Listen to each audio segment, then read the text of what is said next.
talking. Yeah.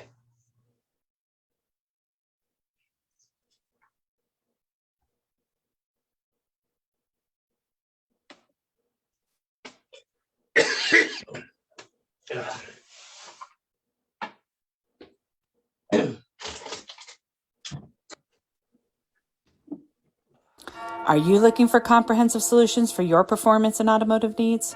Straight Line Performance and Automotive is a full-service auto repair shop specializing in race car fabrication, electrical design, chassis setup and alignment.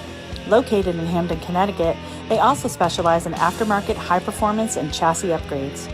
Be sure to look them up on Facebook at www.facebook.com/straightline, STR8LINE, Performance, ampersand automotive, or give them a call at 203-415-5316.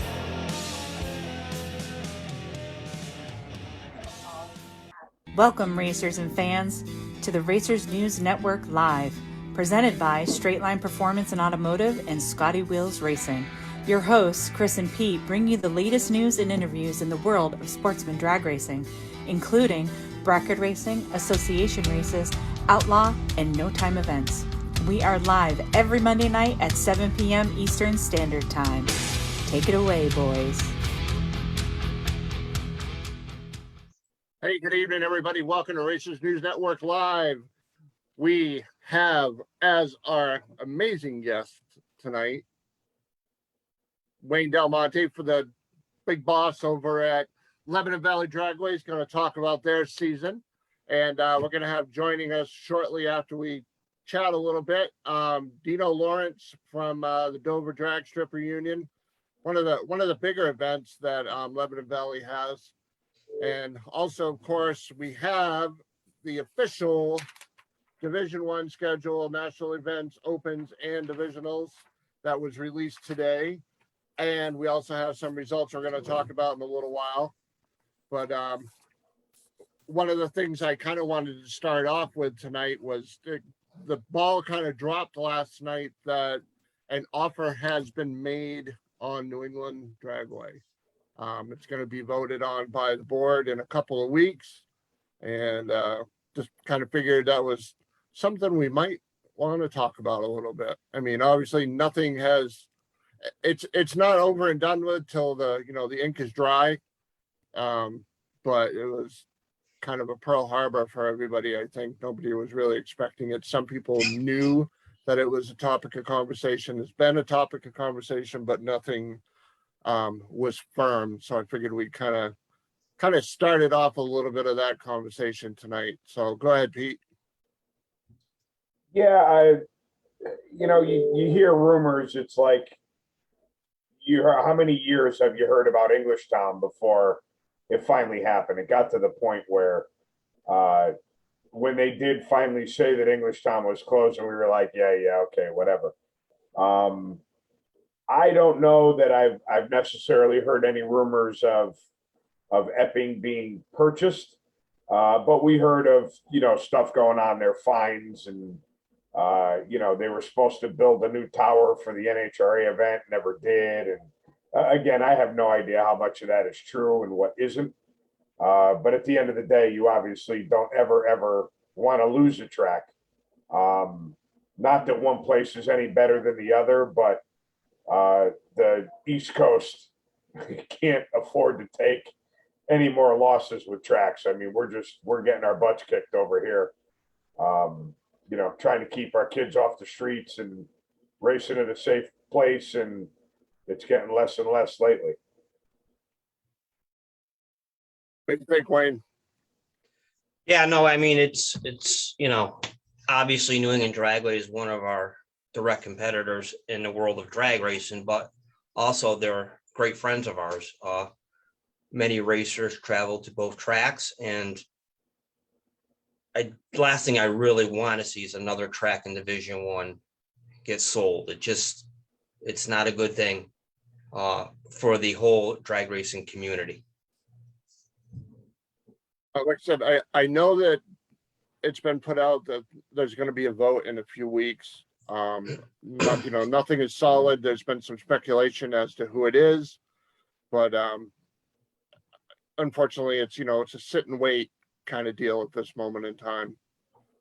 So, You know, what's funny is well, not that it's funny, but when I read about it this morning, the first thing that I thought of was, I wonder if Lebanon Valley could handle the overflow. I mean, you guys already packed the house for your Sunday bracket races. I mean, even your Saturday program, when all you're doing is test and tune, you guys are swamped, and all I could think of is, where the hell are these people going to go? Well, it's funny you say that, because that was, when that news broke, my first thought was, man, we're screwed. We're already probably if not the best bracket program in Division I. Right. Average Sundays are pulling 300 plus cars, which, a lot of racers know. We went to one time shot because of that. So we weren't getting done at 10:30, 11 o'clock on a Sunday night and traveling home. And it's not just the racers, it's the employees putting all those long hours. Sure. And it's something that would really affect Lebanon Valley, to bring in another 50, 60 racers on a Sunday. Right. That's going to be a long day. It's going to be a I real got to long tell day. you, if Epping closes, my personal opinion is you would have a tough time only keeping it to 50 or 60 cars. Probably. Yeah. I mean, the next closest track for them, I believe, is Oxford, which is 8th right. mile. Are the guys that from Connecticut or Rhode Island or parts of Massachusetts going to travel that far up? Right. Where Lebanon Valley would probably be a closer track for them. Now, And especially if they want to stay in the NHRA, Right. Summit Series. I mean, that's what a lot of guys aim for, is that Yeah. bracket finals. Now, how far away is Empire, and are they NHRA or are they IHRA? Empire's IHRA. They are IHRA. Okay. Yep. There has been talk. There's been communication for them to come over to the other side. Right. It just never made it that far. But I do know that Dave Moan has had conversations with them to come on over. Just was unsuccessful with that, as far as I know at this point. Right. And how far is Empire away from Lebanon Valley? Gee, I don't, be honest with you, Pete, I don't know. I'm going to say it's got to be 3.5, 4 hours. Yeah. So you might get some people in between that might head over to Empire instead of Lebanon Valley, but you guys are you're definitely going to get the brunt of it, I would think. Yeah, definitely. Yep. Yeah. 'Cause, in our area, the next closest, like Wayne said, was Oxford Plains, and then that's about roughly an hour and a half north of New England, and then Winterport, which is, I think it's about 5 hours for me, so probably about a 4-hour tow from New England. Mhm. So Yeah, the only logical choice would be, I mean, unless you're an hour north of Epping, anywhere from a half an hour north down, the logical choice is going to be the valley. Yep. And they're welcome. I mean, they're Right. definitely welcome. Right. It makes that much harder on the racers for a much longer program throughout the day. So We'll Wayne, see let's what talk. happens. Yeah. Let's talk a little bit about the 2021 season in Lebanon Valley. How did it go for you guys? So when we weren't rained out with, I believe the total rainouts for the season was like 43. Oh my God. We had a lot of rainouts, a lot. When we ran our points programs on Sundays, it was phenomenal this year. I mean, to have over 300 cars almost every points race, it's just crazy. I mean, we haven't seen numbers like that in years. So as far as the points racing program, it was awesome. Wednesday nights were pretty good too. Test and tuners didn't seem to come out as much this year, but even our sportsman class, I mean, there were nights there were 40 to 50 cars in sportsman on a Wednesday night. Wow. And that's pulling pretty much from a general area, because to be honest with you, if you were there on a Wednesday night and you got to get up for Thursday, many racers aren't competing in that class because of the travel time. Right. So for the local kind of guys that were within, under an hour to get to the Valley, Wednesday nights were pretty good. There were a lot of rainouts. I believe there was a total of, I'm going to say 7 or 8 rainouts on Wednesday nights. And at one point, there was a stretch of almost 3 or 4 weeks in a row. Just, that 4:30 came around and up came the thunderstorms and here we were rained out again. Now, have you ever kept track of like record rainouts for the year? Not officially. This one's got to be up. This is probably one of the worst seasons. Yes. So I have an interesting drag stat, which I'm sure you know. The Super Street Series, Mhm. they always have scheduled rain dates in case they run into a Saturday. They usually run their races on Saturday, a couple of Sundays, that they can make up the races. This is the first year that no Super Street races had to be made up. Yeah, you just jinx them for the rest of the lifetime. Well, it's over. It's over, all right. But yeah, could you imagine in a year where you probably had record rainouts, if not the most, probably the top 5 anyway. Yeah. And for the first time, no Super Street races had to be made up. It's pretty crazy. Yeah, no, I know that's like a roll the dice. Right, without a Yeah. doubt. So let's talk champions, Wayne. Okay, so in our Wednesday night sportsman series, no stranger to the championships ever, Bill Kerpins Jr. Had a great year, went on some really good back-to-back wins, not only in Wednesday nights, but in some other programs. And also the bracket finals, he did pretty well. Has he ever won a championship before? Who? Mr. Kerpins? Mr. Kerpins. Yeah, has he ever won yeah. one before? I think he's got a room just to put his trophies in at this point. Yeah, he's not scared of holding up the big check, right? No, definitely not. I mean, he's a good racer. Yeah, he's without a a one of a doubt. kind. You Yep. don't see many of them. Street stick was Ken Boyer. He's been a repeat champion on Wednesday nights, and pure street bike was Guy Gardner. No stranger to the winner circle either. When it comes to the Summit ET points races, there's another one, Breed in the Garage, Jenna Nichols. I mean, unstoppable. I think there's people hoping that something happens, she doesn't go into Super Pro and that drags her dad bought her because she's Right. gonna be a killer. That whole family's got killer instincts. Isn't it crazy how, I mean, granted, they grew up at the track, Yep. but, I've gone to the track quite a bit. I mean, I remember as a kid with my dad going to watch my cousin Timmy race. So, I mean, I'm no stranger to being there, but it's like it's bred into some people. It's like they instantly get it. I've had weekends where like I can't do anything wrong, but that happens like once every 4 years. They happen like once every 4 years where they have a bad weekend. It's the ability, the talent that family has is just off the charts. Yeah, I think Same a thing bad with the weekend's for Kerpins, them too. if they don't get into the semifinals. That's a bad weekend for them. But you're not kidding. Yeah, you're It's not kidding. And then you look at, Shawnee. I mean, Shawnee won the Pro Eliminator. He Right, won Super Street. right. Put the kid in any car. He's It's there, ridiculous. it's just I know. amazing. They're like clockwork though, Yep. and they're going to be the younger Nichols kids are, in a Yeah. couple more years. Gary Forget it. Federico just commented, my kryptonite. Yeah. Yeah. Yeah, I feel you. So, I mean, Jenna took the junior dragster championship. Junior Street, we ran a much more competitive program this year, or more kids involved. Junior Street replaced the high school eliminator, and Spencer Jasmine came out on top. Good Yep. kid, works hard, his whole crew. So there's another young racer who, in a couple of years, it's not going to be surprising to see him in the winner circle more often. Right.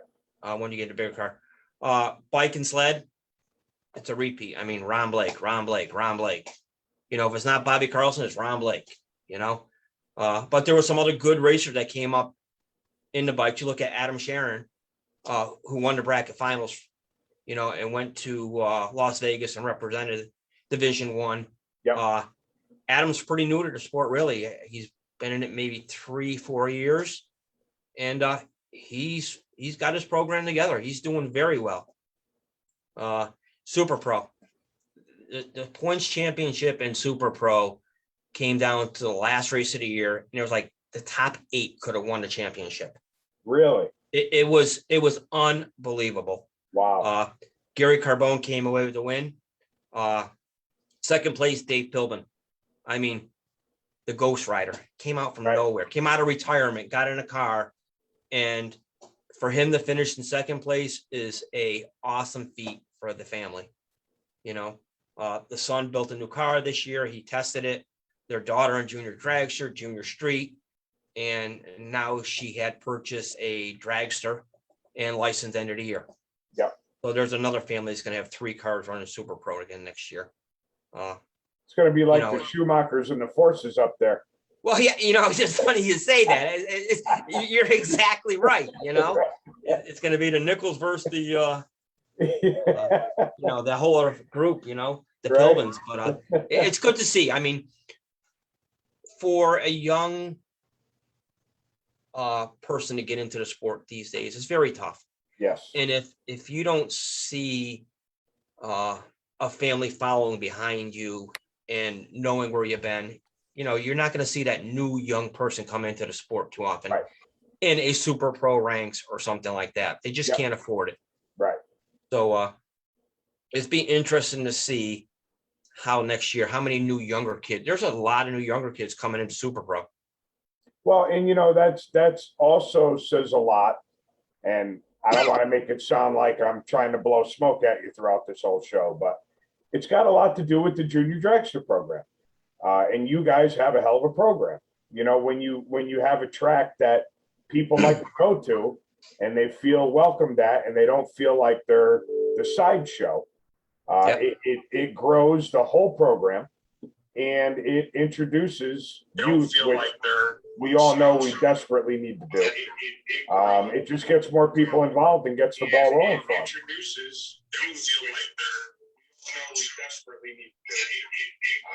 As you're both looking at your phone going, wait a minute, I know mine's good. Yeah, I had to shut mine off. It That's just went all off. Must have been Federico. I don't know. Who knows? Yeah, could be. But yeah, I mean, the points championships are good. That has a lot to do with the program there and keeping the kids interested. Yep.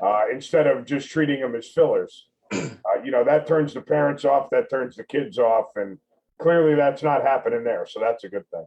No, yep. Obviously, we ran again the Porta Tree Gamblers race this year, thanks to Al and the family putting up the prizes for that. Not a new face Lebanon Valley, but a new guy in the winner's circle for championship. Mike Rogers in Super Pro. Yep. Came a long way. He worked hard for it. And Rocco Salcone. People don't know who Rocco is. Rocco's probably one of the quietest guys at the track. He got a Mustang, white Mustang. People think, it's just a street car. I'll line up against him. And the guy goes rounds. I mean, he's a nice, great guy to know. And he had a great year. Hats off to Rocco for coming on out. Nice. Bike in the Valley was pretty good this year. A little down on count a little bit. Not quite sure what was up with that. But it's still a good program. Bob Bradley ended up taking a championship in street and pro in Bike in the Valley. Wow. And of course, Adam Sharon, another one, 1 to 9 below. No drama. I believe it was Britt Taylor. I believe she is the first female racer to win a no drama championship. Nice. There's another new racer who's worked very hard. Her and her crew, Eric, start racing. I believe I licensed her 2 years ago. And now look, she's a champion in the class. Hard work. They were there a lot of rentals, hitting a tree on Saturdays, hitting a tree, and it paid off. Now she's a champion in a class. Nice. Congrats. We already said Super Street Sean Nichols, of course. I mean, there's no surprise there to hear that. Yeah, right. So, overall, it was the points championship were real good this year. We did change our payout structure a little bit. Heard a little bit of complaining about it, and people were unsure. Basically, so instead of paying second round winners this year, we paid third round winners. Okay. And by doing that, that money from that round went into the points fund. So typically to win the championship in Super Pro has been $2,500 for the past 15, 20 years. Yeah. This year paid $5,000. Wow. No Yep. kidding.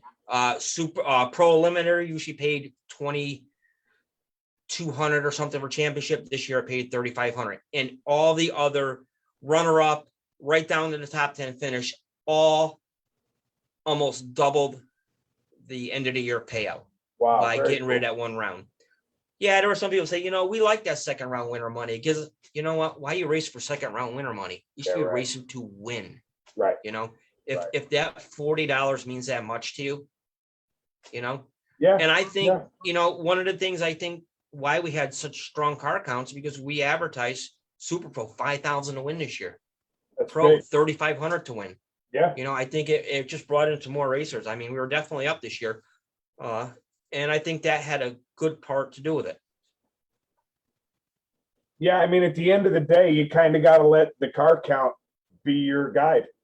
Yep. Right. If you make a change, and even if you get some complaints, if the car count's going up, chances are you're making the masses happier. Yeah. The way I look at it, if I get one complaint a weekend, Oh God. I still You made hit a home run. 299 people happy. Right. You're never going to make 100% of people happy. If you make Right. 99.9% of them happy, that's a home run. I would set the bar much lower if it was me, but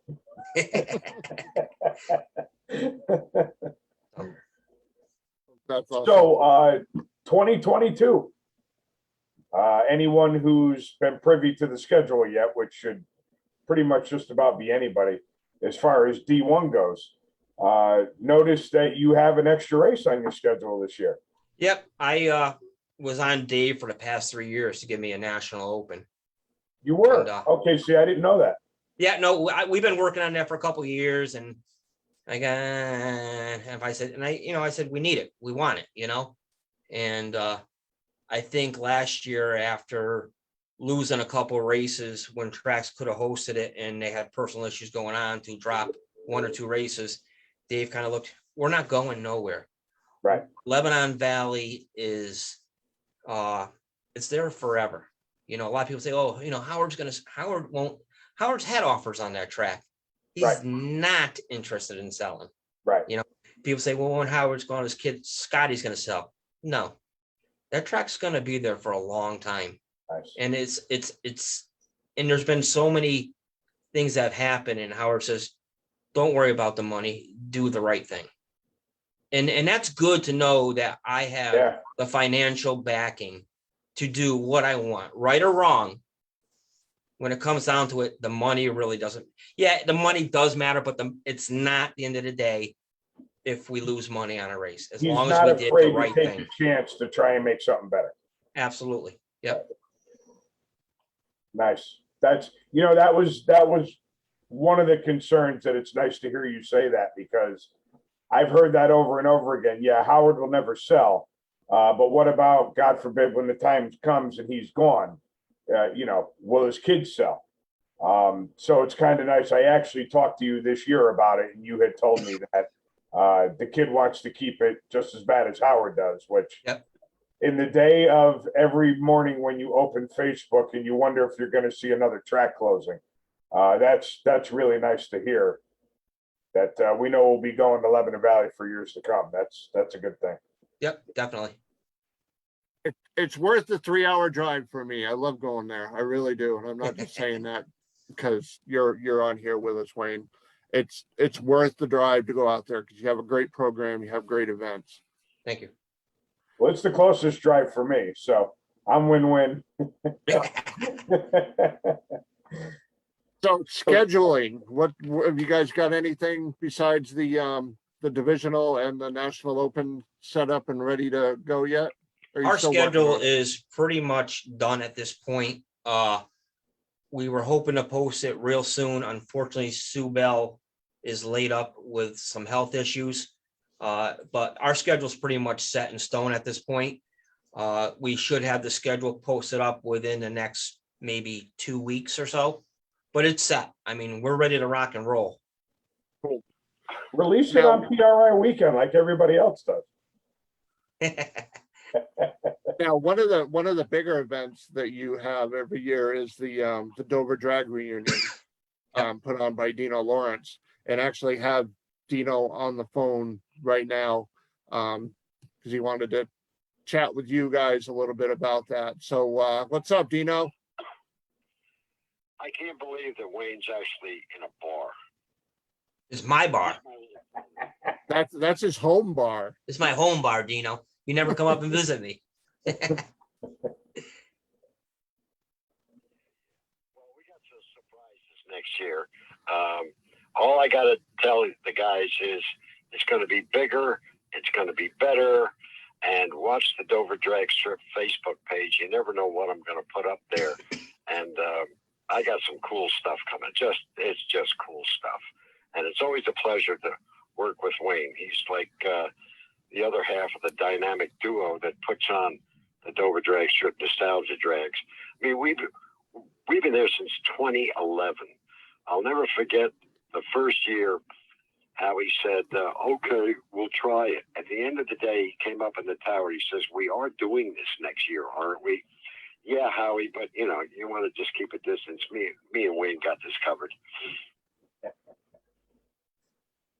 I tell all the promoters, if you want to race at the drag strip, you come see me. If you want to go get a cheeseburger, you go see Howard. And Howard's great about that. I mean, when I took that facility over, the first thing I did, change the locks on every door. And we had an agreement that that's my place and I run that place. And if I need help, I will come to him. And he's honored that ever since that day. So. Wait, how many years have you been there? Full time, I'm going on 12 years now. I've been involved with management back since the Don Klein days. I've seen every manager who's been at Lebanon Valley. I've worked with them. So Pretty cool. Hey, I will tell you. What do you think about what dates are you guys going to be there? Oh, it's already up. It's the 24th, 25th, and 26th of September. It's about a week later. We actually moved it a couple of years ago up until September for cooler weather because we were all sweating our you-know-what's off in June and July. So it was a great move. And even with COVID, last year, the year before, I got out on the start line to welcome everybody and say hi. They said, welcome to the Virus Nationals. I thought they were all going to pee in their pants. Well, this year it was the Virus Nationals Part 2, and the car count was up. The spectators were up. The front gate was up. Our car show that I can't say enough about Vic Falcone. He's one of the East Coast Association of Reps from Syracuse Nationals, and we turned it over to him, and he brought in his Ronald McDonald Cruisers because that show does benefit Ronald McDonald House Charities of Albany. And once he took over, the place just exploded. I'm always trying to give you guys surprises, but I usually can't keep a secret. And I always put on the Facebook page coming attractions as I line them all up and get them all in line to be in our feature cars, which are usually on Sunday. But we do have 3 days of racing. We went from 1 day to 2 days, then we had to go to 3 days. We got test and tune on Friday, park your cars, test and tune, no drama, and a whole bunch of other guys come in on Saturday, and then the eliminations are on Sunday with 200 mile per hour funny cars, the altereds. We got the gasser eliminator now, 7 nostalgia eliminators, including a DOT eliminator, and all the information, basically, because I talk too much, is on the Facebook page. But we're ready to rock and roll. I'm planning now. Very cool. All right, Dino, thank you for coming on and hanging out with us for a couple minutes. I appreciate it, buddy. And if everybody wants to take a look at the page, what's it called? Dover Dragster. It's that simple. All right. Very good. Thank you for having me on. Wayne, you be good. Pete, always good to see you. And of course, everybody watch the page. You'll see what's happening. All right, Very good. Dino, thank you Night, again. Dino. Dover Drag Reunion next September. Be sure to check it out on Facebook.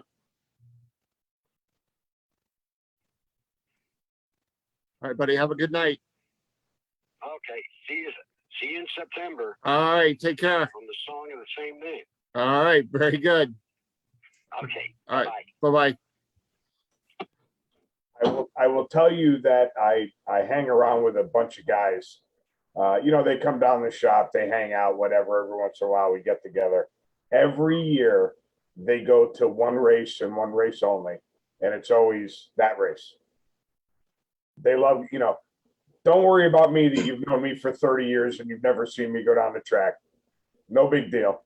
They go to the Dover race every year because they absolutely love it. So it's Yeah. a lot of people appreciate that show. That's a pretty good time. I think Dino is probably one of the hardest promoters I know he's the hardest promoter I've ever been. He's literally leaving the track on Sunday night. He's on the highway and he's calling me to talk about what we're going to change for next year. He starts the minute he gets in his van and leaves that property, he's already working on next year's event. Nice. It's amazing how I think if you added the hours he puts into pre-planning and doing this event, if he were to charge us, he'd lose money. It's just phenomenal how he does it. Very cool. Every track needs a promoter like that then. Absolutely. So how about any upgrades, any changes to the track over whatever you can do in the winter when it's not snowing in our area? Yeah. So we are, matter of fact, it's supposed to start hopefully sometime this week, right before Thanksgiving. We are replacing about 60 feet of the starting line area. Pretty much where the cars launch to about where the tree is. We're pouring new concrete there. We are pouring a new concrete center barrier section around the tree, which is going to extend another 15 to 20 feet towards the starting line. So as far as the starting line, that's going to be, the thing. We are looking to upgrade some of the pit areas, put some more asphalt down, some more roads in the back, because we are pretty confident that we're going to need more permanent parking for racers throughout the season. It got a little tight last year. We're probably going to tighten our belts on how much room people are taking and the way they're parking, just so we can get more people in and more people can leave their stuff throughout the year. Very cool. Like I said, Lebanon Valley, man, you can't beat it. So it's a hell of a fun track. Yep. So, all right, Wayne. Well, appreciate you coming on and hanging out and talking about your facility. And Yep. Like I said, one of the strongest bracket programs in the Northeast, everybody. So be sure to check it out. Appreciate your time, man. It's always fun to talk to you, and look forward to seeing you over in the springtime. Great. Good. A quick note on a couple of things coming up for this year's upcoming season. We are going to go back. We had New York Jet Wars, which was in the first week of August. We are going to go back to the Night of Fire theme, and we are moving our event to July 1st this year. So that will be 4th of July weekend. We will have a new jet truck coming in this year. We will have fireworks on that event. So look forward to a new date and a kind of a new show format. So that's one of our big shows going on this year. Obviously, Hemmings is coming back this year for Musclepalooza in the spring.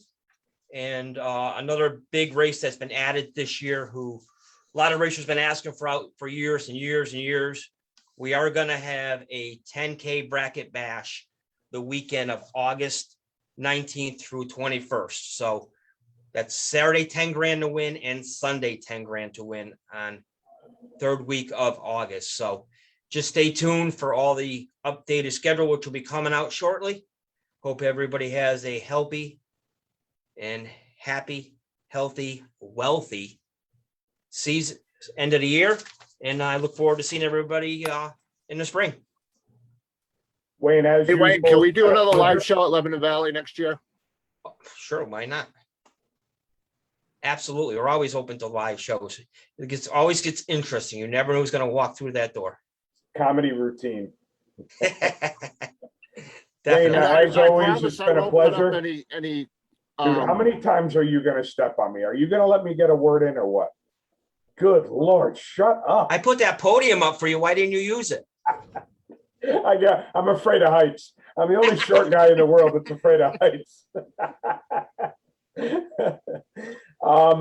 The Scotty Wheels tour. Yes. No rules, no time. 2 races next year, correct? 2 races this year. Yep. May 20th, 21st, I believe the first one is. If I'm not, May 20th and 21st. And then the second event is in September. What's that date here on my schedule? September 30th and October 1st. Plus, Scotty Wheels also signed up for 2 private rentals besides that events throughout the year. So there'll be plenty of the prep for that particular type of racing going on this year. Good stuff. Good stuff. Awesome, Well, Wayne. Wayne, thank you very much. As always, it's been a pleasure. And you're welcome anytime. If you have any breaking news or anything you want to share, reach out, let us know. We'll be happy to have you on. Yep. Oh, there will be a banquet this year, if anybody that's asking. When is it? Do you have a date yet? We haven't put a date yet, but it'll probably be the normal second, third week of March. Okay. Probably after the show that's going to be over in Springfield the weekend after that, probably. So, but Howard is pushing me to have a banquet this year. As long as the state says we can put people in there, we will have that banquet this year. Good. Make sure when you get a date, let us know. We'll post it on our page. Absolutely. Thanks, Wayno. Right. Thanks, guys. All right, Wayne. Good night, everybody. Appreciate it. Have a great night and happy Thanksgiving, buddy. You too. Thank you. You're welcome. Bye. All right, Wayne Delmonte from Lebanon Valley Dragway coming on and talking about 2022 and wrapping up 2021. So, said we've got the schedule. We're making me a handicap parking spot in the living room. So, there we go. Gonna put it on Handicap. the wall. Gonna laminate it, put it on the wall. I don't know how it ended up in my notes, but that's all right. Whatever. I didn't know that they gave those out for mental disorders. Hey, you can't do that. We're live. I can do that. Some of the other things that you've said. Yeah. I'm being good today. Let's see. Question. Of course, Wayne just left, but Billy Kirpins wants to know, Pete, you may have heard it. Is the 10K for Super and Pro or both? He didn't specify. And I thought that in my head too, but I didn't think to ask. All right. Tell Billy it's only for Super, so stay home. We don't need him there. All right, Billy, I'm sure you heard that, buddy, because I know you're still listening. All right, so today, NHRA Division I released the complete schedule. By complete, I'm saying PC Richards National Opens, divisionals, and the Camping World national events. The season in Division I is going to kick off April 15th and 16th at ADCO with a PC Richards National Open race. 22nd through the 24th, again at ADCO for the divisional. April 29th through May 1st at the Valley. It's going to be their open series, which I'm really looking forward to that. It's going to be fun. National event, May 13th to the 15th at Virginia Motorsports Park.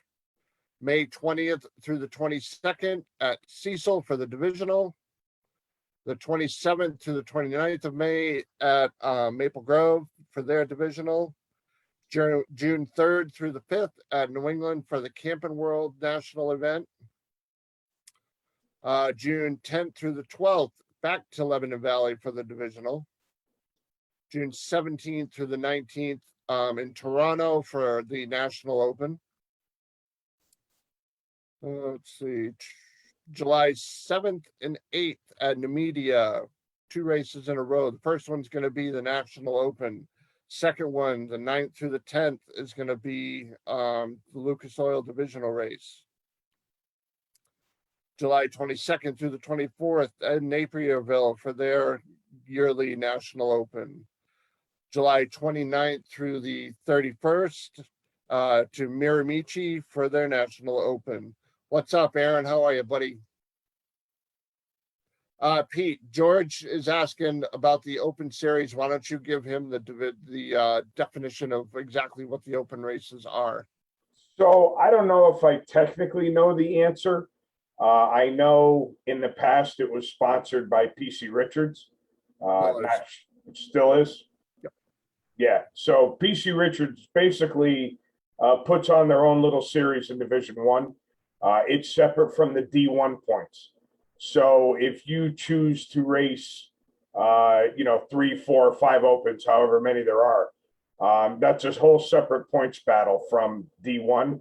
And I also know that, Chris, you can correct me on this if I'm wrong. The Open Series goes to Canada. The divisionals do not. Correct. Let me just scroll through real quick. Yeah, there's 2 National Opens. The first one is July 22nd through the 24th in Naperville. And then again, the July 29th to the 31st at Miramichi for a National Open event. They're both doubles, by the way, right. Those 2 in Canada. And is the Dutch Classic, is that still considered an open? I am going to say yes. Only reason I'm saying that is because of when it's scheduled. October 21st through the 23rd, Maple Grove PC Richards National Open Series. So I'm assuming that is the Dutch. Yep. So that usually ends the year. ATCO starts the Open. Well, it has in the past with the exception of last year's debacle. But yeah, it usually kicks off at ATCO.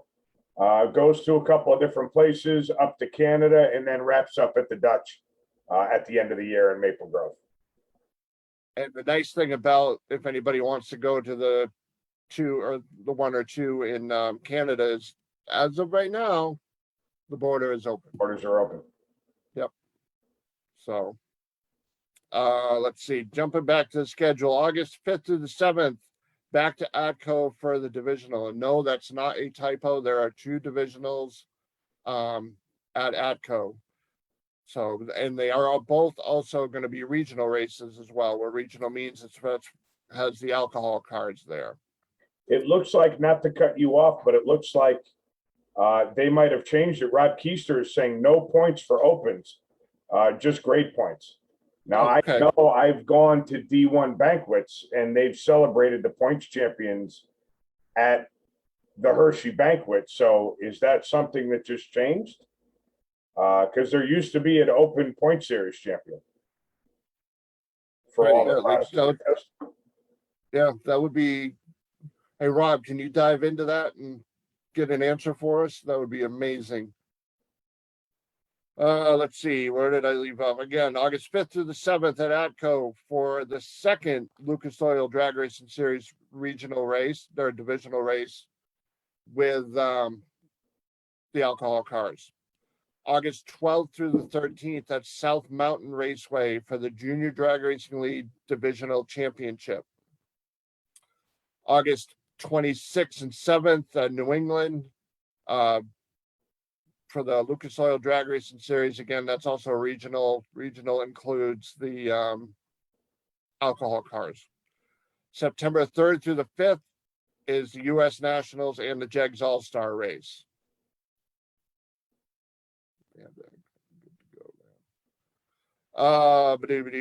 September 15th through the 18th at Maple Grove, the Camping World Series national event.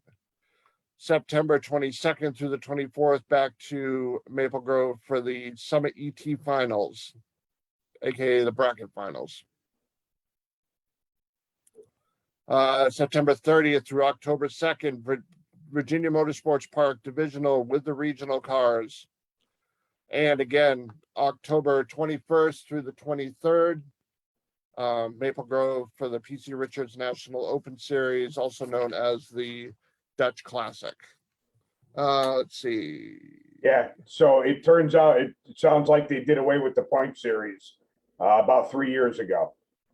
So now if you're there, you're racing for obviously the prize money, but you do get a grade point when you attend an open race. So that could be pretty important for some people trying to get into national events. But yes, there is no point series for national opens anymore. And Billy Kirpin said that the people that were banned from ACO last year, it sounds like they're good to go now for this year. And I actually heard that also, that there won't be any of that. Don't come to the track anymore. NHRA pulling the race. That's all over and done with. I won't go as far as to say everyone kissed and made up, but no one is going to be banned from attending the races this year, from what I've heard. One of the things that I've read, again, take it at face value, is that the daughter is going to be running the show this year. Right.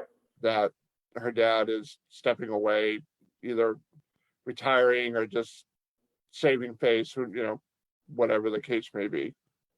I heard that too, but I also heard that that's pretty much been the case up until this point, that the dad was there, but the daughter was pretty much running the show anyway. Again, it's, you hear what you hear, but unless I'm in the room while they're talking, Right. you only believe so much of it, I mean, the logical assumption, if that is true, is that he probably had an epiphany that said, well, considering how everything's gone the past year or two, maybe I should just step back and, hand her the keys officially and say, it's yours. Well, I mean, at the end of the day, if the track didn't sell, then it's still going to be a track. And I would think the number one concern would be making money. And we all know that regardless of history, you're not going to make money losing events and sending people out of the doors. So. Little saving a face, like I said, more than likely is involved in that too. So last thing we have for this evening before we turn it loose on the comments is the results for the race this past weekend at No Problem. There were a total of 9 different classes. Let's start with the Hemi Shootout, won by probably the best looking CUDA out of the bunch. Of course, talking about Bucky Hess from West Virginia in his 68 Barracuda.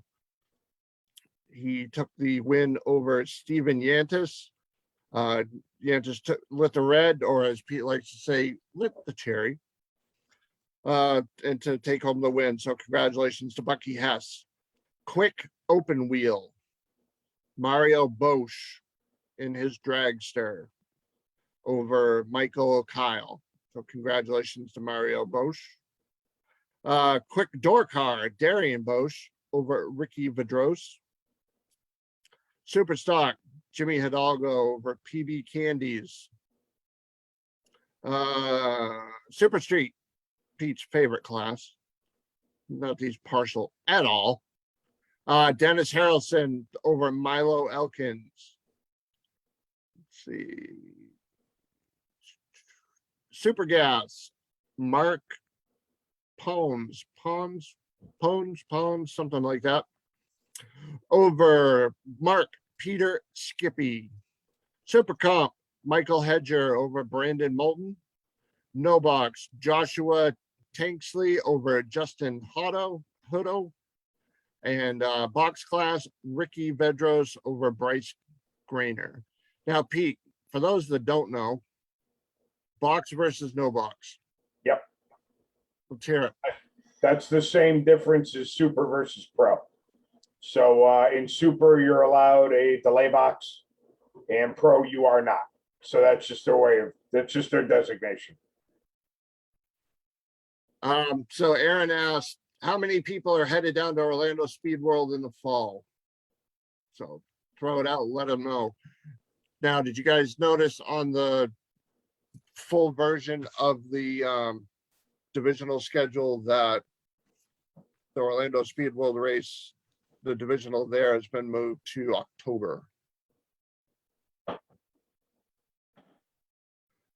I'm Billy too- Kirpin said assisted I living know, devices. I can't stand him. They always call people that use delay boxes like training wheels, stuff like that. And they're right, because if you put me in a no box car, I would look pretty goofier than I already do.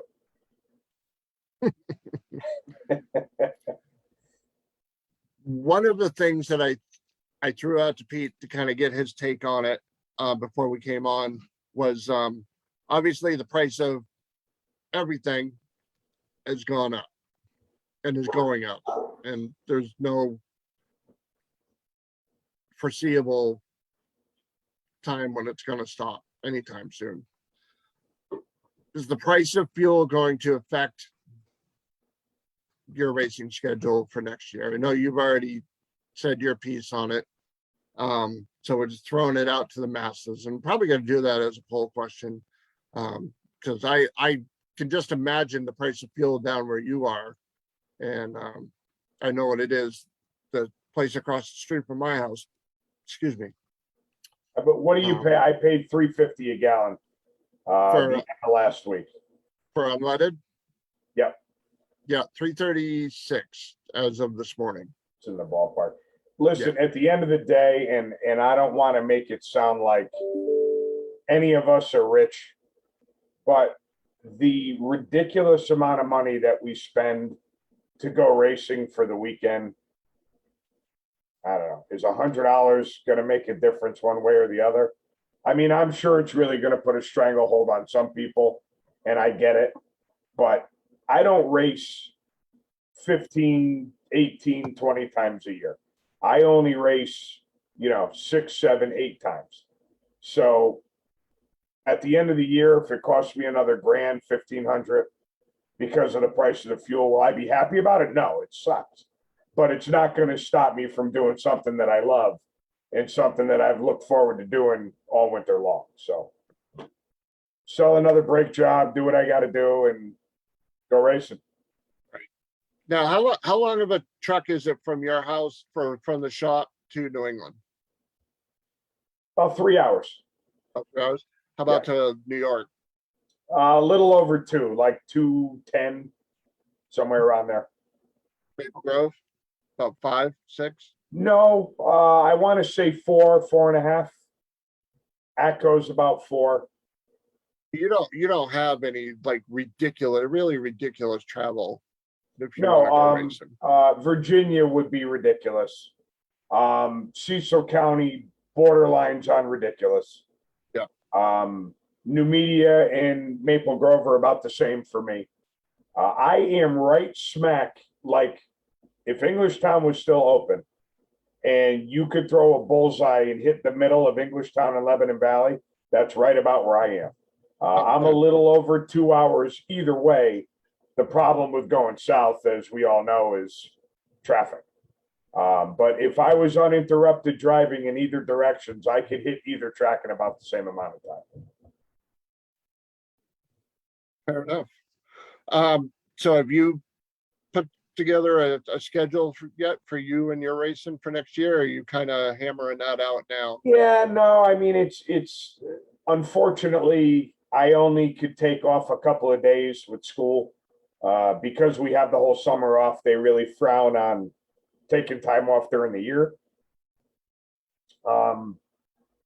Once you get tenured, which I'm about a year away from, you could be a little more liberal with calling in sick and stuff like that, but that's not really anything I'm looking to do right now. I would definitely love to catch the spring ATCO race, just because I feel like I haven't raced there in about 15 years. With COVID and then with the last year's debacle, it's absolutely my favorite. I won't say my favorite racing facility, but my favorite like party, hang out, have a good time. It's so much fun to go to ATCO. Definitely going to do races at Lebanon Valley, the divisional and the open. And then between June 15th and August 28th, whatever I could squeeze in, whatever's on the schedule, I'll do my best to be there. Now, ATCO was also your last Wally, correct? ATCO is my last Wally. Yeah, if you break open the books made out of stone where the winners were chiseled in, yeah, that was my last one. Very cool. I mean, if like I said, if anybody hasn't looked at the schedule yet, we have it up on the page. But man, I'll tell you, it's a very ambitious schedule. I have to say, it's anyone who says drag racing is dead hasn't been to a Lebanon Valley bracket program and hasn't seen the schedule that just came out. I'll tell you that. Right. All right. One other question in the very last paragraph of this schedule, it says 2022 JEGS All-Star event at 1, 2, 3, 4, 5 races. Now that's a qualifier race for JEGS. Is that correct? I have no idea. Let me look here. I'm sure Rob Keister probably knows. Yeah, Rob's still lingering. So while you're doing it, let me count real quick. So 1, 2, 3, 4, 5, 6, 7, 8, 9, 10, 11. 15, 16. I'm not seeing what you're saying. So there's 20 races between nationals, divisionals, and the Lucas Oil Drag Racing Series. Right. All right, let me see if I can. Yep. So what you got is what I'm looking at on my phone. Probably just might be just smudged out or something. Yep. But yeah, like if you look at the Oh, I'm sorry, all the way over to the right. Yes. JEGS All-Star event. Oh, okay, so I'm going to assume that those are going to be counted for JEGS points. So like I was saying earlier, and I was completely wrong about the Open Series having points, I believe, and hopefully Rob will chime in, that the JEGS events have points. And they have a point series, and then they go get represented, all the JEGS All-Stars. Go ahead. Yes, events count up till the media to form the JEGS All-Star team so they can prepare to go to Indy. It used to be the first event of every year until they moved to Indy. So what they used to do was the JEGS All-Stars used to set their point series, used to start the second race of the year and then wrap around, and it would end on the first race of the next year. They felt that by doing this, the person that won the division didn't always win the JEG. So it was just kind of like giving someone else a shot to win type of thing. And then that race used to be contested at Chicago for the longest time. Well, now they jockeyed the schedule around a little bit, and now it's run at Indy, which I don't think anyone that ever participated in the JEGs regretted Chicago and how they treated them and everything. But it's got to be pretty special to be able to go to Indy, I would assume. Especially if you manage to double up, that would be, right. Yeah, that's insane. Life altering. Yeah, without a doubt. But like I said, counting all the events, the nationals, the opens, and the divisionals in Division 1, we have a total of 20 races. Quite the schedule. I'm sorry? Quite the schedule. Quite the schedule, yeah. The only downfall of that would be is if we have that dreaded 4-letter word next year a lot. Right. Because then they're going to start running out of places to replace them. Yeah, you'll wind up seeing a lot of one race carrying over into the next, like we saw a couple of times this year. With a schedule that ambitious, any issues that you have, I'm guessing you're going to see a lot more of that. But you know what? whenever they plan out something like that, anyone could just say, all right, it is what it is, split up the prize money and go home. But it takes a lot of planning to roll it over to another race. And I've seen some where certain categories would be contested at one race, and then certain ones would be contested at another race because not everyone could make the next race. And it's got to be a complete planning nightmare for D1 and anyone that's involved. So the fact that they take the time to do that and they basically don't just say, screw you, it is what it is, we can't control Mother Nature. Right.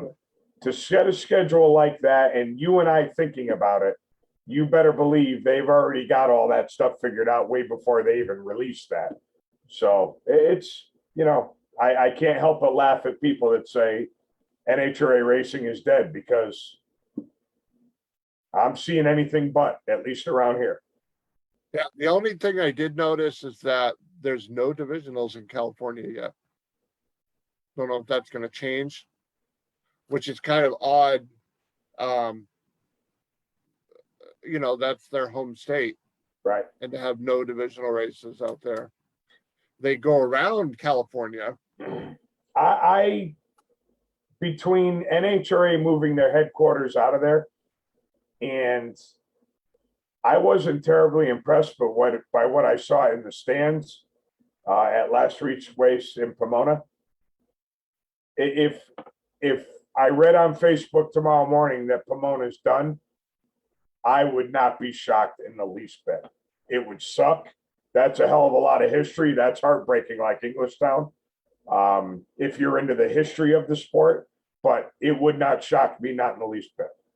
Yeah, because what was it, the right hand grandstands had the giant Toyota flags and Snap-on or whatever, and then you look at the left hand grandstands and it was just kind of like, I'm going to say they probably operated between 50 and 60% capacity all weekend from whatever I saw that was being broadcasted.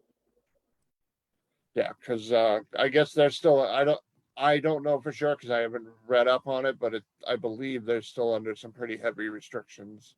Yeah. COVID craziness restrictions. So since I have you on real quick, I want to run through the national championships. I know I did it last week, but the Lucas Oil Drag Racing Series national final point standings.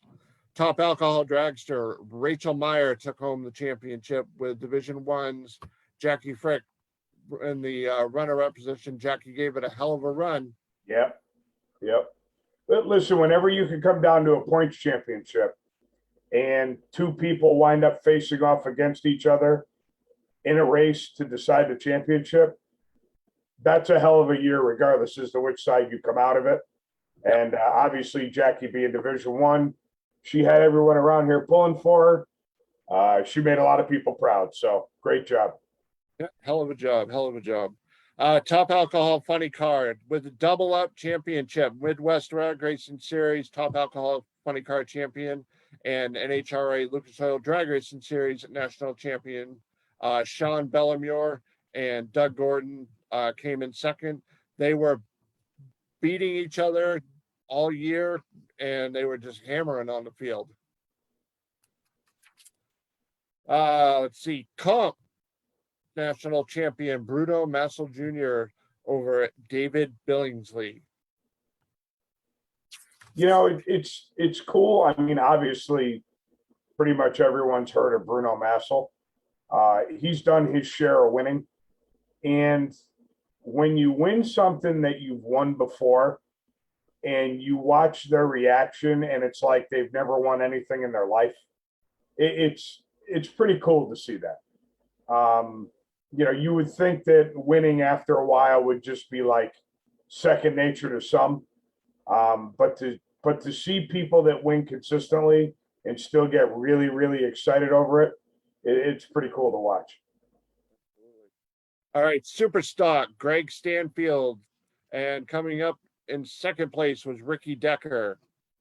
Stock eliminator, Jerry Emmons. I think it was he had to just break the beams on the second round successfully to take the championship, because Joe Santangelo, the second, who finished second nationally in stock, went out first round, driving one of Bo Butner's fleet of race cars.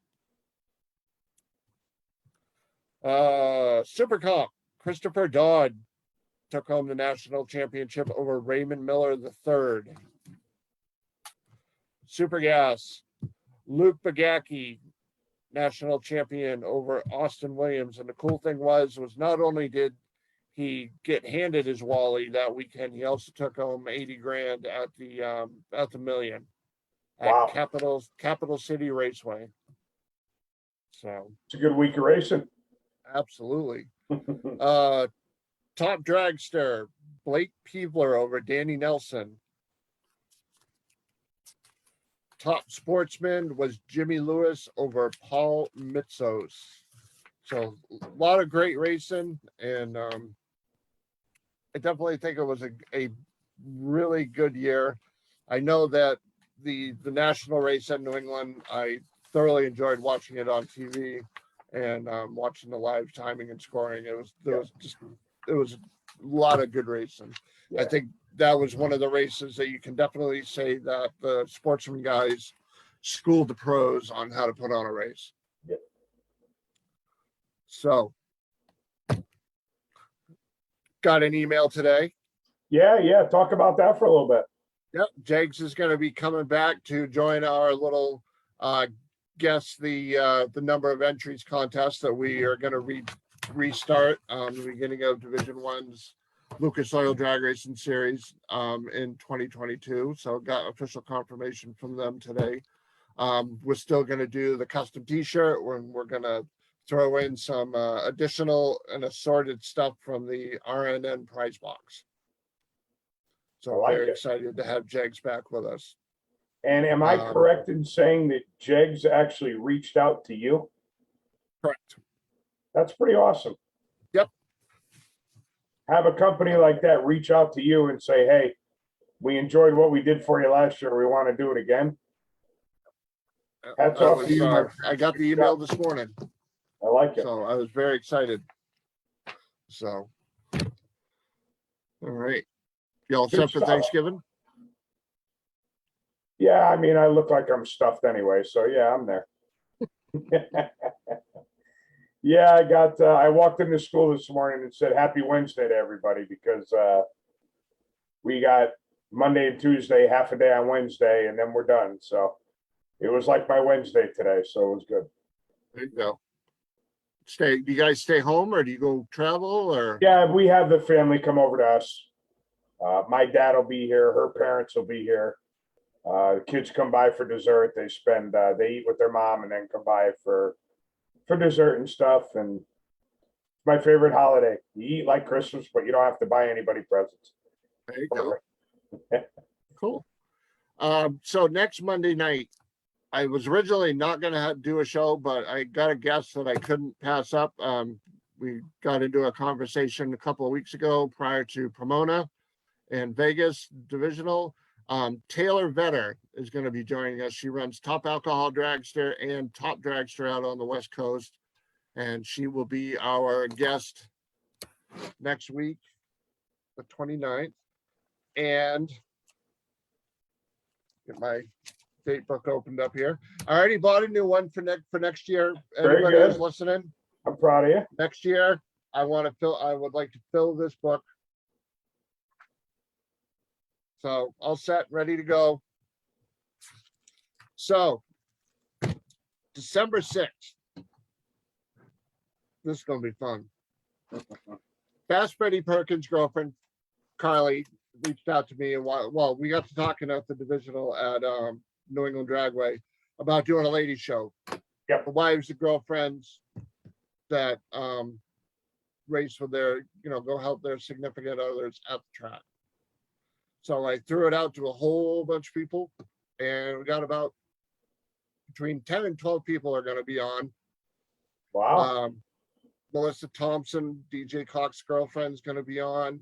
A whole bunch of people. It's going to be a lot of fun. And Carla's going to be basically hosting it. And I'm just going to be sitting back kind of.